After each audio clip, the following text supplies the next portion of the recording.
Não é novidade que a violência faz parte da vida na Terra. Inclusive, pode-se dizer que isso, aliado à organização coletiva, foi o que fez com que nós, enquanto espécie, sobrevivêssemos por tantos milênios nesse planetinha azul e evitou a nossa extinção até agora. Desenvolvemos ferramentas que nos deram a capacidade de abater animais que são muito maiores, mais fortes e mais rápidos que nós. Porém, nem tudo são flores.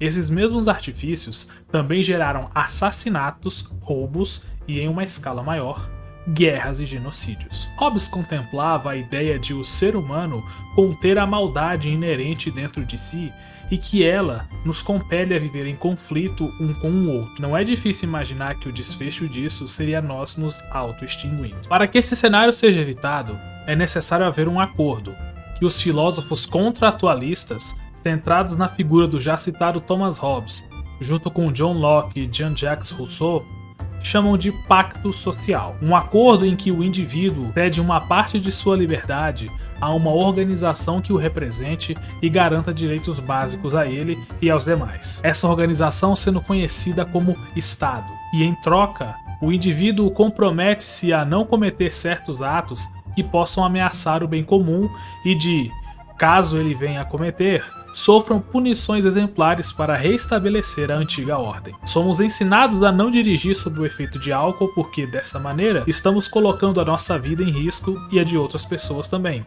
Os que o fazem são presos. Essa é a punição exemplar que citei há pouco. Isso leva à necessidade de um corpo policial para proteger internamente o indivíduo e o Estado, e de forças armadas para proteger externamente. E nessa tentativa de retirar a violência do nosso cotidiano, temos as pessoas e organizações que se dizem preocupar com a sociedade e principalmente as futuras gerações. Mas essa não é bem a verdade. Existem motivações bem mesquinhas por trás desse aparente altruísmo, e é disso que eu vou falar nesse vídeo.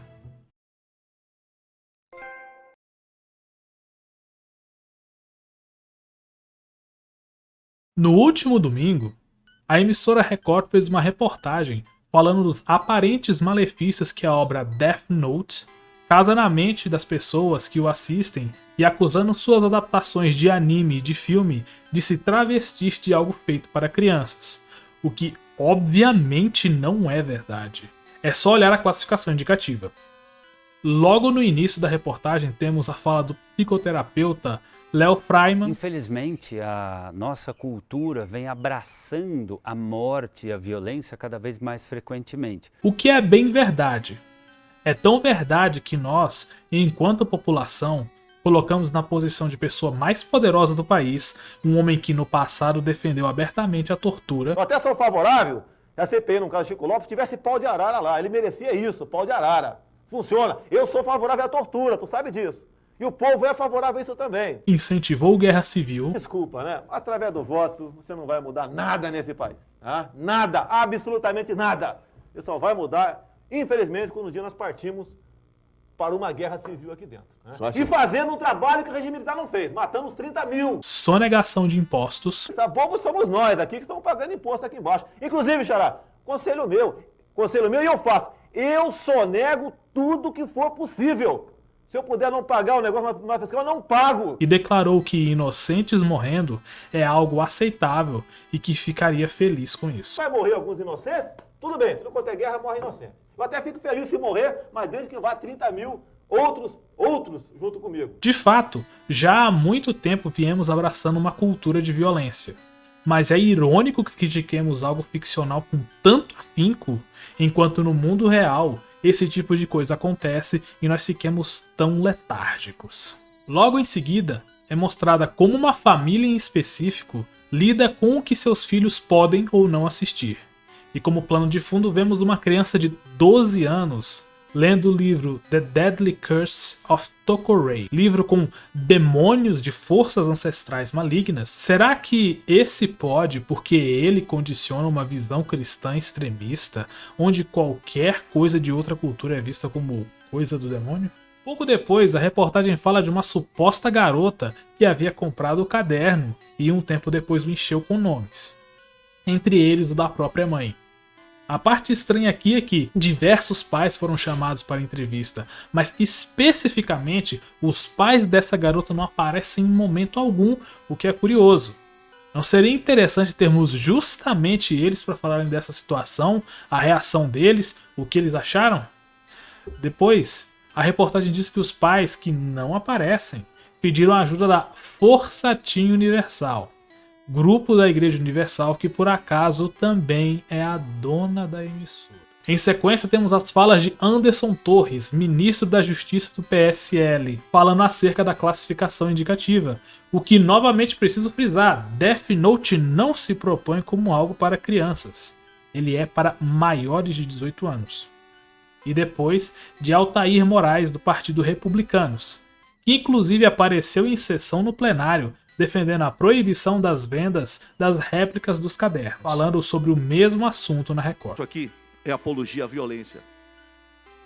Isso aqui trabalha no imaginário da juventude, no imaginário das crianças. Anderson Torres recentemente solicitou a abertura de inquérito porque tomou as dores do presidente, que foi comparado pela revista Isto É a Adolf Hitler. A reportagem segue, falando alguns países onde supostamente a obra teria causado problemas comportamentais e coisas mais sérias.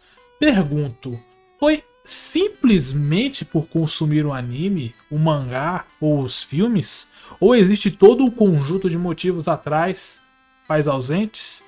Histórico de violência familiar? Bullying? Depressão? Essas pessoas precisavam e precisam de ajuda psicológica. E não que demonizem um produto ficcional que por acaso elas também gostavam. É como tentar proibir o consumo de água porque ditadores a bebem regularmente. Agora fica a pergunta, mesmo que Death Note fosse realmente prejudicial, faz sentido falar dele depois de 15 anos que ele ficou no auge? A resposta é não. Isso é o reflexo da decadência da emissora e o desespero por notícias. Reparem em alguns detalhes. A reportagem é feita pela Record, emissora que pertence à Igreja Universal do Reino de Deus, criada por Edir Macedo. Nessa reportagem é citada a Força Teen Universal, que também é da igreja. Essa Força Teen é chamada pela mãe da garota, cujo nome foi escrito no Death Note. Mas nem essa garota nem a mãe aparecem na reportagem. Outros pais aparecem, mas não o desse caso específico. Anderson Torres é do PSL, partido ligado ao Bolsonaro. Altair Moraes é do Partido Republicanos, que é ligado à Igreja Universal, que por sua vez apoia Bolsonaro. Talvez eles deliberadamente não queiram falar da pessoa mais poderosa do país que efetivamente usou de negligência para matar pessoas na vida real, divulgando um remédio sem eficácia comprovada para combater a recente pandemia de Covid-19 e ignorando todas as recomendações médicas da Organização Mundial da Saúde. Eu acho que isso seria mais importante de ser mostrado, porque Bolsonaro provou mesmo seu mito. Light Yagami precisa da ajuda de um Shinigami para matar pessoas, enquanto o mito fez tudo na raça. Essa não é a primeira vez que a televisão tenta atacar uma mídia específica. Em 2001, na cidade de Ouro Preto, os RPGs de mesa foram apontados como rituais de satanismo e que teriam levado ao assassinato de uma jovem. Não muito tempo depois, houve aquela notícia que eu tenho certeza que você lembra, quando em 2003, Gilberto Barros faz o fatídico programa acusando Yu-Gi-Oh! De causar assassinatos e promover o satanismo. Em 2003, foi a vez de Assassin's Creed, no caso da família Pesseguini. Tudo bem que a franquia é ruim, mas isso já é demais. É engraçado pensar nisso tudo quando a TV aberta sempre mostrou coisas questionáveis a horários que qualquer criança poderia ver, como a banheira do Gugu, o sushi erótico do Domingão do Faustão e programas que promoviam crianças cantando músicas com apologia à necrofilia, a Xuxa passando músicas para a criançada sobre não querer um homem de pinto pequeno e mais recentemente, na própria Record, a falta de humanidade de um jornalista ao falar para a mãe ao vivo que sua filha foi brutalmente assassinada em uma reportagem feita nas coxas sobre um caso de pedofilia na qual divulgaram a foto de um personagem do Michael Kister como se ele fosse o criminoso, o que não era o caso. Gostaria de encerrar esse vídeo com uma reflexão baseada na crítica que o filme Massacre da Serra Elétrica, de 1974, faz da forma como a mídia age, mais atrapalhando do que ajudando a sociedade, e na sátira que a animação American Dad faz ao sensacionalismo da TV. Ótimo trabalho, Hayley. Essa história era tudo o que precisávamos. Eu sei, mas me sinto péssima.